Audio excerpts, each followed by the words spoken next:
आज का पहला पाठ रोमियो के नाम संत पौलुस का पत्र, अध्याय 11, पद संख्या 1 से 2, 11 से 12, 25 से 29। मन में यह प्रश्न उठता है, क्या ईश्वर ने अपनी प्रजा को त्याग दिया है? निश्चय ही नहीं। मैं भी तो इस्राएली, इब्राहिम की संतान और बिन्यामीन वंशी हूँ।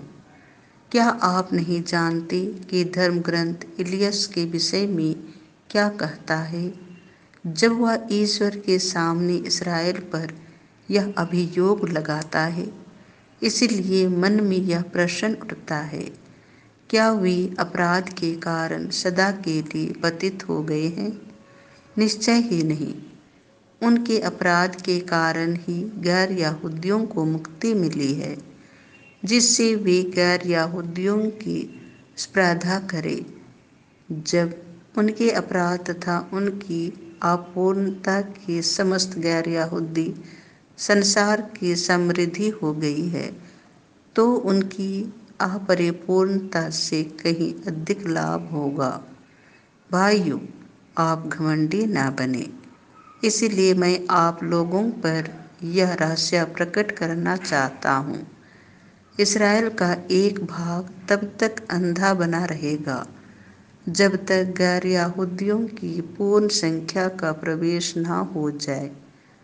ऐसा हो जाने पर समस्त इस्राएल को मुक्ति प्राप्त होगी, जैसा कि लिखा है, सिमोन में मुक्तिदाता उत्पन्न होगा और वह याकूब से अधर्म को दूर कर देगा।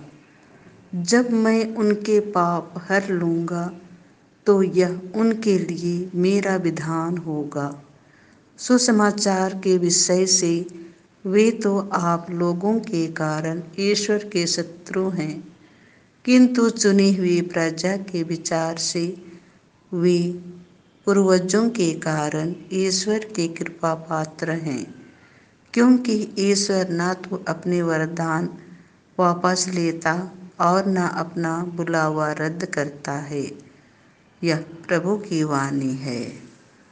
तुम्हें लज्जित होकर सबसे पिछले स्थान पर बैठना पड़े, परंतु जब तुम्हें निमंत्रण मिले तो जाकर सबसे पिछले स्थान पर बैठो, जिससे निमंत्रण देने वाला आकर तुमसे यह कहे, बंधु आगे बढ़कर बैठिए।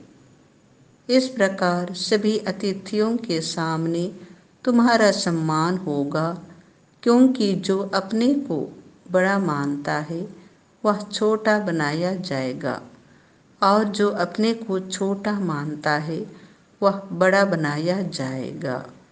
यह प्रभु का सुसमाचार है।